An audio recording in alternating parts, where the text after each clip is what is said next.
आपसे मैं बात कर रहा हूं हिसार संसदीय क्षेत्र में आने वाले बरवाला विधानसभा क्षेत्र। एक शेर के अगर 100 कुत्ते लग जाए तो शेरी बाजी हार जाता नहीं कि भैया अगर कोई रूठा हुआ है तो उसको बढ़िया पूरी तरह से रुसा लिया जाए। जो हुड्डा साहब कह रहे हैं वो हो रहा है सब कुछ। और जेपी जो हैं वो हुड्डा साहब के बहुत नजदीक हैं। तो जब जयप्रकाश के भाई ने यानी कि जेपी के भाई ने कहा कि जब पावरफुल मैं हूं, हरा सकता हूं, तो पार्टी मुझे टिकट क्यों नहीं देती।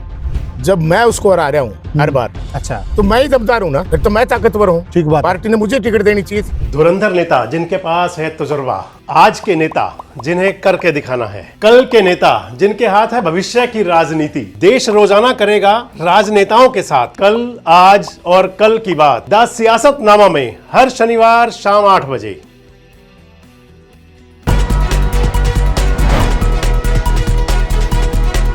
दोस्तों नमस्कार, मैं संजय बग्गू मौजूद है देश रोजाना के डिजिटल मीडिया मंच पर। 2 दिन बाद मकर संक्रांति का पर्व है, यानी कि 14 जनवरी को संक्रांत कहते हैं जिसको। मकर संक्रांति के लिए कहा जाता है कि इस दिन रूठों को मनाया जाता है। लेकिन कांग्रेस पार्टी के अंदर कुछ ऐसा हो चुका है कि भैया अगर कोई रूठा हुआ है तो उसको बढ़िया पूरी तरह से रुसा लिया जाए। आपसे मैं बात कर रहा हूं हिसार संसदीय क्षेत्र में आने वाले बरवाला विधानसभा क्षेत्र की। हरियाणा का एक महत्वपूर्ण विधानसभा क्षेत्र है। आजकल वहां से रणवीर सिंह गंगवा विधायक हैं, हरियाणा सरकार के वजीर भी हैं। बरवाला के अंदर अभी हाल ही में एक कार्यक्रम हुआ मकर संक्रांति को लेकर के, आज ही हुआ था, आज रविवार को। और कार्यक्रम किया था यहां से जो पूर्व विधायक है रामनिवास घोड़ेला, बैकवर्ड समाज के नेता हैं। अब की बार 35,000 वोटों से विधानसभा का चुनाव हार गए थे। आज जब उन्होंने कार्यक्रम किया, अपना शक्ति प्रदर्शन किया, तो रामनिवास घोड़ेला कह रहे थे कि अगर 100 कुत्ते इकट्ठे हो जाए तो वो शेर को हरा देते हैं। एक बार आप सुनिए क्या बोल रहे हैं ये। एक शेर के अगर 100 कुत्ते लग जाए तो शेरी बाजी हार जाता नहीं। कोई बात नहीं, क्या बात होगी, हार गया, हार जीता नहीं अलग चीज कि ना तो आप झूठ बोलते ना मैं झूठ बोलता। सिर्फ सबसे बड़ा कारण ये हमारे हार का। अरे जो 100% झूठ बोले वे जीत जाए। तो ये रामनिवास घोड़ेला जो तंज कस रहे हैं, ये अपने कांग्रेस वालों पर ही कस रहे हैं, किसी बाहर वाले पर नहीं कह रहे।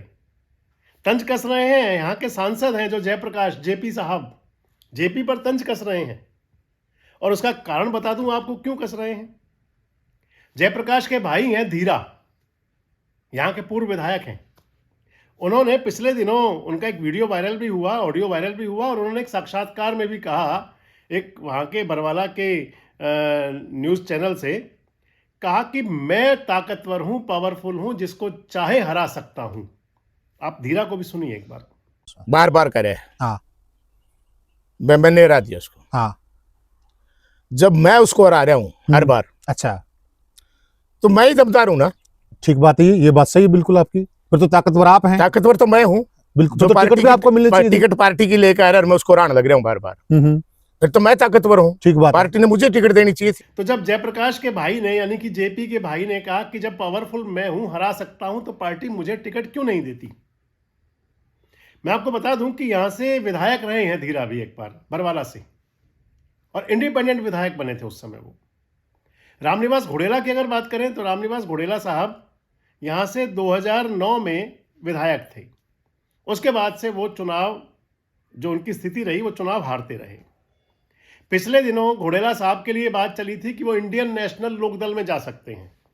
आपने चर्चा सुनी होंगी। हालांकि कई बार चर्चाएं बेसिर पैर की भी होती हैं, लेकिन जब चर्चा चलती है तो कह सकते हैं कि जहां आग होती है, जहां चिंगारी होती है, धुआं वहीं उठता है। बात चली थी रामनिवास घोड़ेला जा सकते हैं क्या, और उसके पीछे प्रमुख कारण था।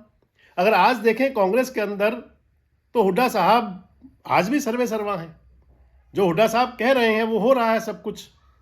और जेपी जो हैं वो हुड्डा साहब के बहुत नज़दीक हैं, हमेशा अंग संग देखे जाते हैं, हुड्डा साहब के वकील हैं पक्के वो।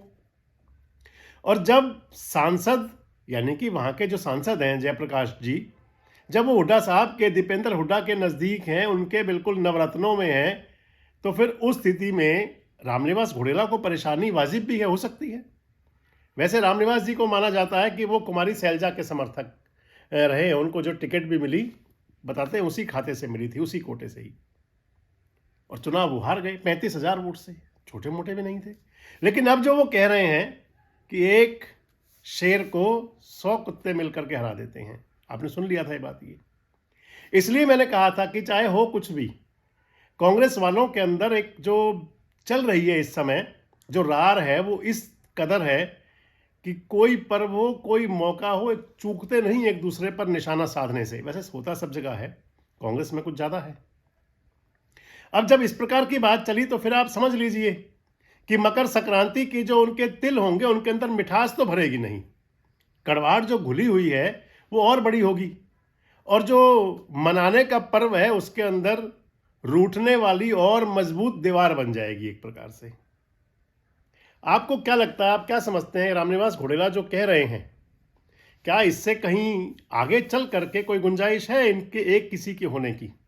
और क्या रामनिवास घोडेला आने वाले दिनों में जो उनकी चर्चा चली थी, क्या वो कांग्रेस से नाराज हैं, खफा हैं, कहीं और भी जा सकते हैं?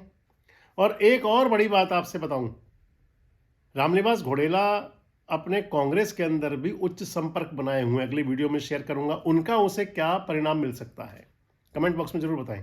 जुड़े रहें हमारे साथ, देखते रहें देश रोजाना। हमारे साथ जुड़े रहने के लिए सब्सक्राइब करें देश रोजाना के YouTube चैनल को और नई वीडियो की नोटिफिकेशन पाने के लिए बेल आइकन जरूर दबाएं। अगर आप ये वीडियो फेसबुक या इंस्टाग्राम पर देख रहे हैं तो पेज को लाइक और फॉलो जरूर करें और ज्यादा से ज्यादा शेयर करें।